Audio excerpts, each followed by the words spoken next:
Greetings. Welcome to the course of Electromagnetics, Unit 1, Lecture 1 of Electromagnetics, which is aimed for the students of Electronics and Communication Engineering and Electrical Engineering students. First, we will discuss about the syllabus will be covered in this course. Next, I will show the textbooks to be followed for this course. And lastly, we will discuss about some few review topics so that I can bring every one of you on the same state of readiness. So, electromagnetics.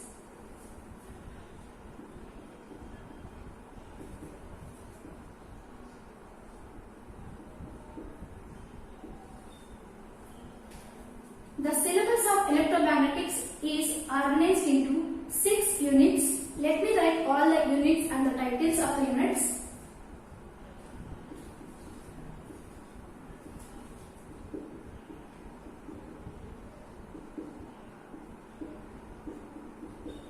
Unit 1, Electrostatics 1.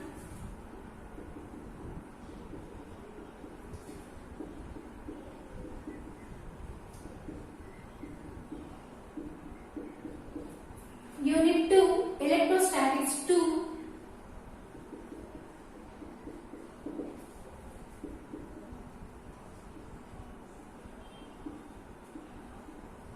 Unit 3, Magnetostatics. Unit 4,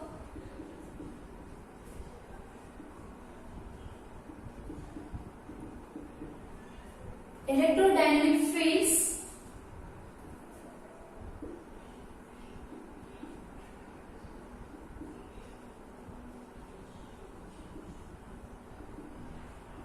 Unit 5, Transmission lines. Unit 6, Uniform plane waves.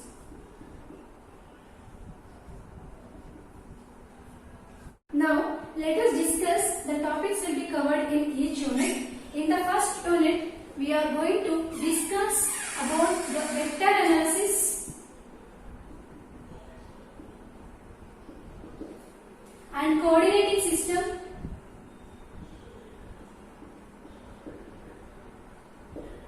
and basic law and charges, Coulomb's law, Gauss law and its applications.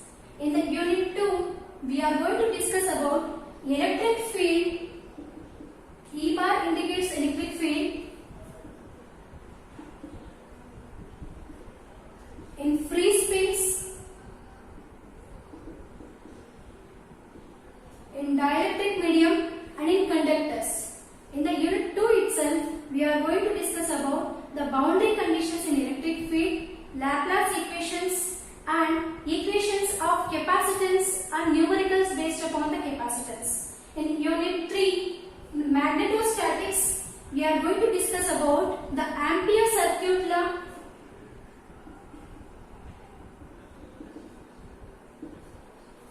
boundary conditions in magnetic field and scalar and vector potentials.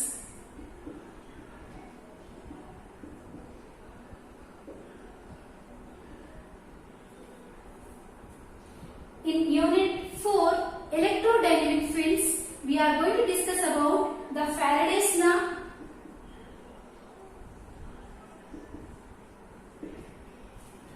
and Maxwell equations,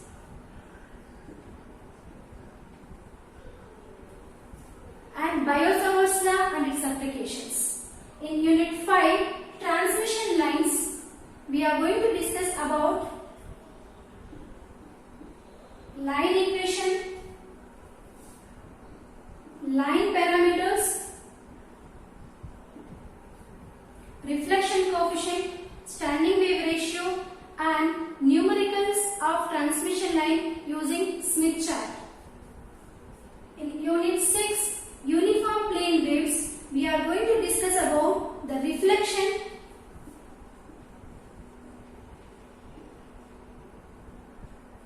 on perfect dielectrics,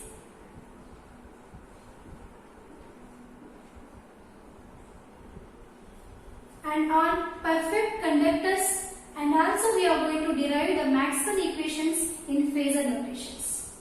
So at the end of this course, students mathematical concepts related to electromagnetic vector fields and must apply the concepts of electrostatic field for the solution of a problems related to electric field, electric potential, boundary conditions and electrical energy density numericals, and apply the concepts of magnetostatic fields for the solution of a problems related to magnetic field, magnetic potential and boundary conditions in magnetic field and magnetic energy density numericals, and thorough with the concepts of Faraday's law and Maxwell equations, and apply the concept of Maxwell equations for the solution of a problem related to transmission lines and uniform plane waves. Now, let me introduce a textbook will be followed in this course. I'll show the first textbook. This is Principles of Electromagnetics by N.O. Sadiku. This is a book will be followed for the first 2 units. And the second textbook is Engineering Electromagnetics by Haig and Buck. These 2 books will be followed for the whole course of electromagnetics. Let me write the titles with the author name.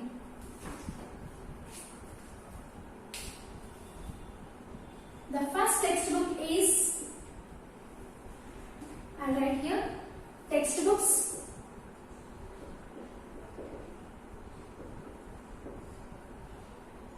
The first one is Principles of Electromagnetics by N.O. Sadiku. The second textbook, Engineering Electromagnetics by Haig and Buck. Now, we will see some review topics related to the electromagnetics. So, this is the syllabus will be covered in this course, and these 2 are the textbooks to be followed.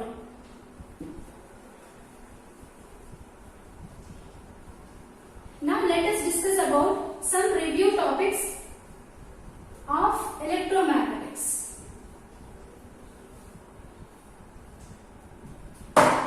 One must be thorough with vector analysis and coordinating system to have better understanding about electromagnetics. So, vector analysis,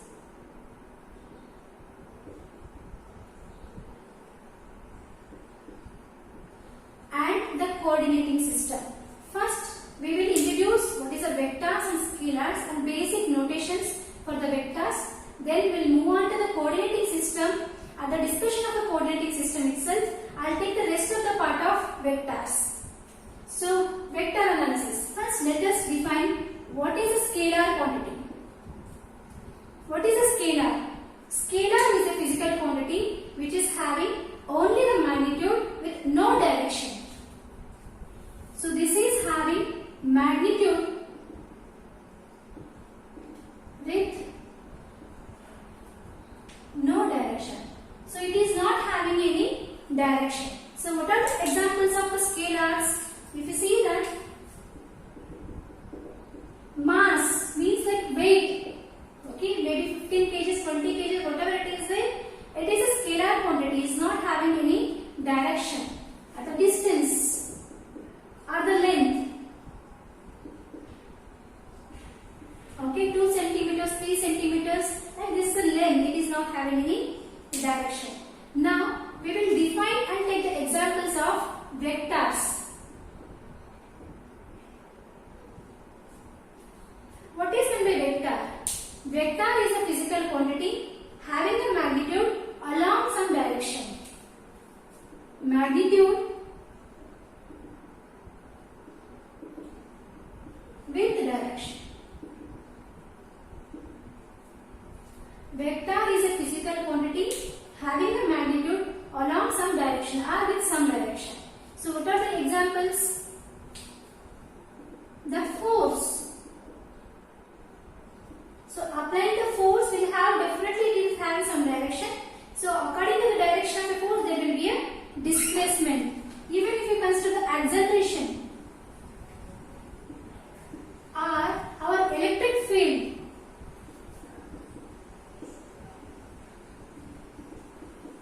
and our magnetic field, these are all the vectors only. Since the electric field and magnetic fields are the vector fields, so that we must have the knowledge about the vectors, and the direction of the vectors will be shown along with some coordinating system. So the vector analysis and the coordinating system are very basic information needed to understand the vector, the electric field and magnetic fields. Now we will go in detail about the vectors.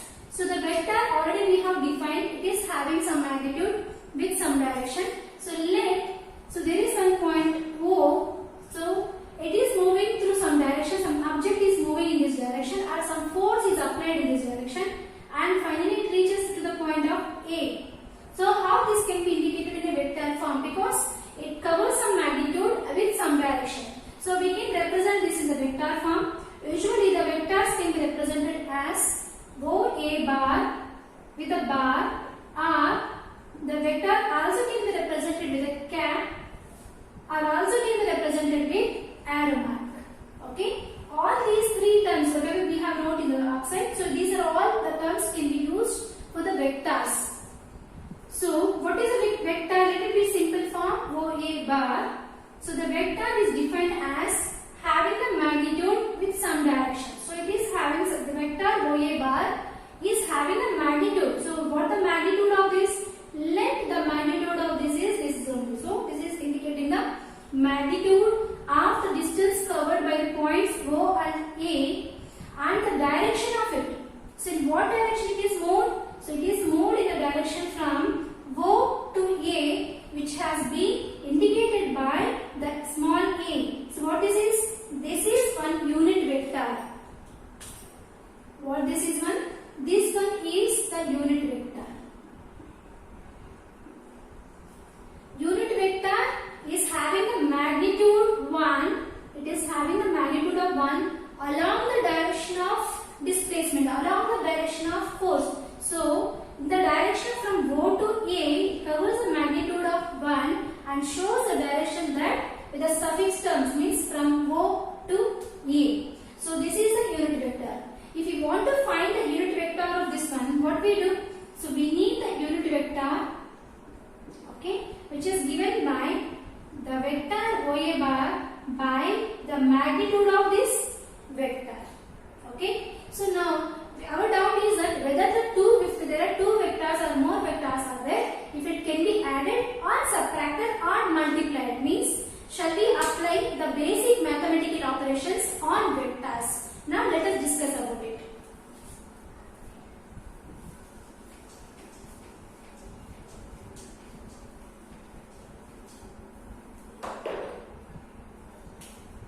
Let us apply the addition operator or plus operator on two vectors. Right? Addition of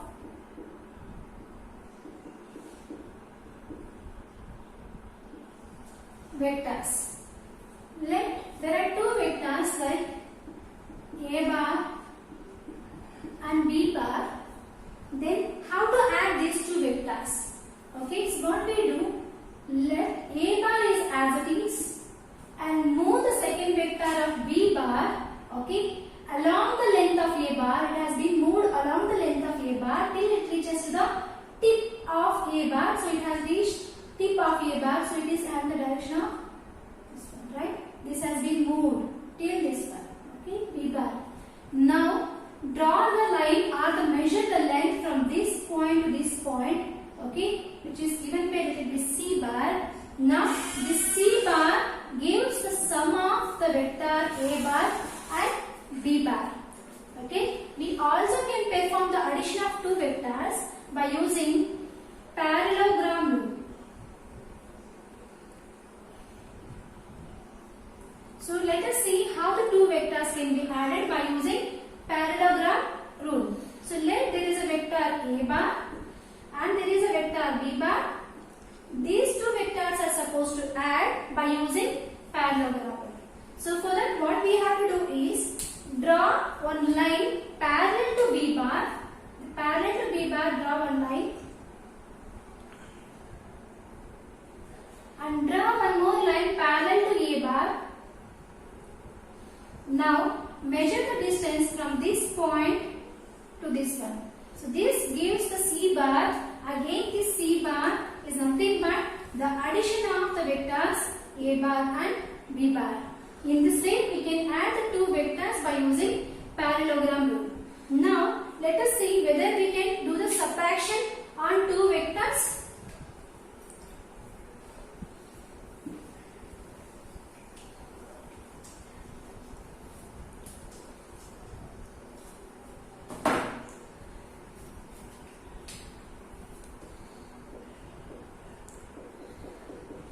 Subtraction of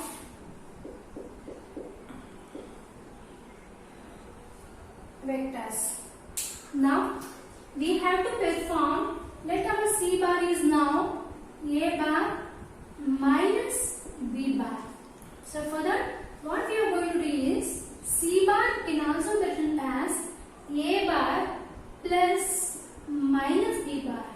Adding A bar with minus B bar means we are going to do the reverse of B bar first, then this will be added with A bar. Let the vector A bar as it is, and this is our B bar. Okay. Now we have to add these two, but we have to add A bar with minus B bar. So what I will do? A bar, just reverse the B bar, the direction of B bar. I am just reversing this. This is minus B bar.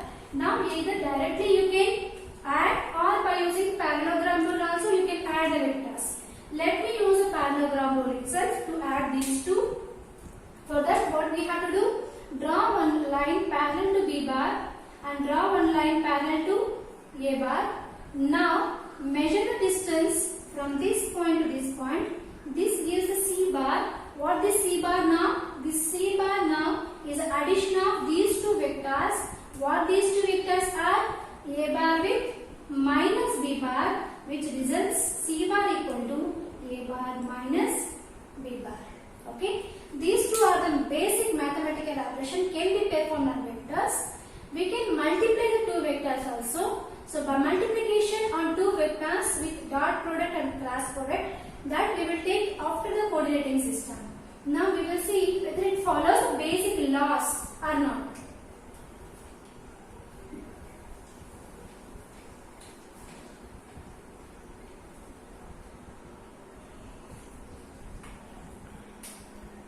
So if we add the two vectors A bar plus B bar, shall we add the vectors in reverse? That is B bar with the A bar? Yes, of course. We can add the vector A bar with B bar or B bar with the A bar. The result will be same. Means to say that it follows commutative law.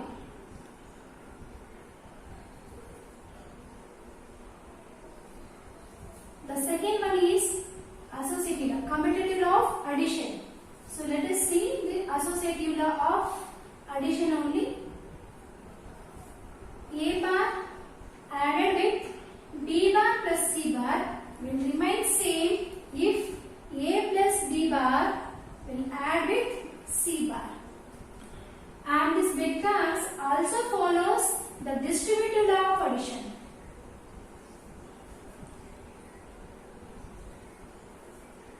A bar of B bar plus C bar can be written as AB bar, A bar, B bar plus A bar and C bar. So the vectors follows commutative law, associative law and distributive law. Now we will move on to the coordinating system. Then while we are discussing the coordinating system itself, I will take the rest of the part of vectors. Even after completion of the coordinating system, I will take the multiplication of vectors.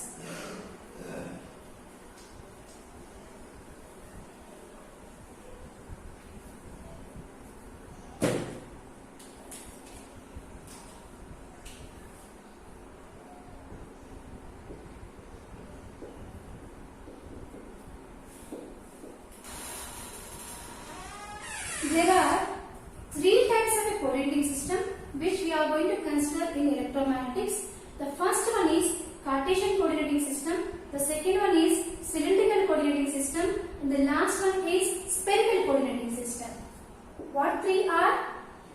Cartesian,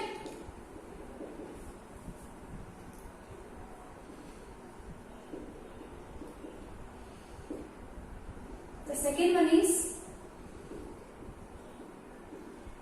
cylindrical,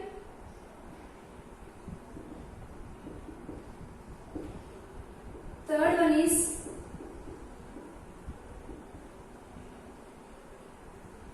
spherical coordinating system.